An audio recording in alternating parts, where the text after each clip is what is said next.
Kurt created a world in which you can see its original IP, and you knew that there were potential to juxtapose living in a beehive and living in our society. So he did a great job of, creating this world in which everybody could understand because it was able to translate perfectly into our society.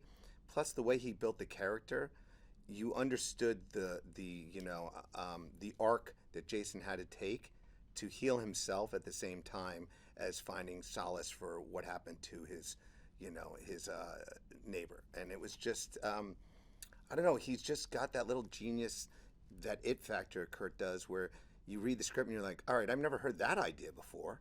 That's original.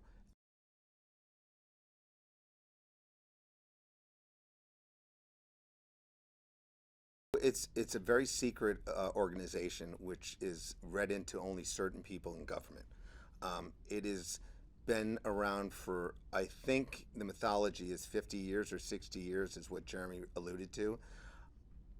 It is one of the most important components of our society.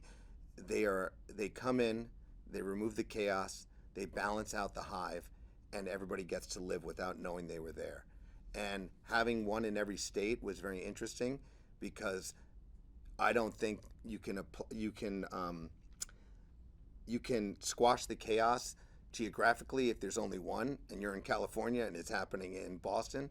So geographically speaking, I love the idea of one in each state. I love the fact that they had no rules, but everything they were doing was for the betterment of our society.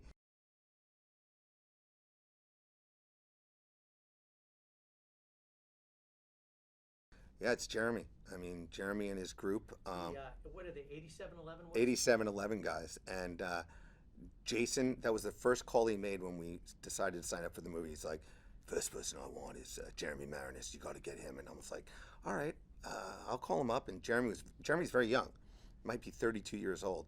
Done a little second unit directing, but knew he had a little leverage. So he said, hey, I'll do it. I'll pass on these other projects, but you guys got to let me second unit direct.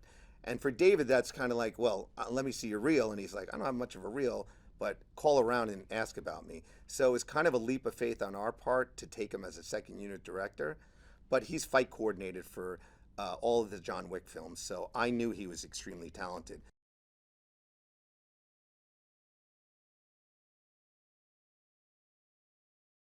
It's the way it's shot theatrically. I mean, David's the reason why it's not just a normal.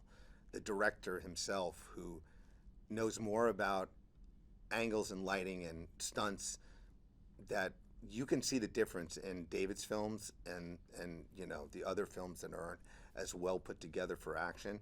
I think the attention to detail that was put together for the fight scenes. I think that the enormity of some of the sets. Some people probably would have gotten away with just shooting it like a high school musical. But he basically had a 360 view of that set that you see in Nine Star. And his just knowledge of camera work and obviously his operation.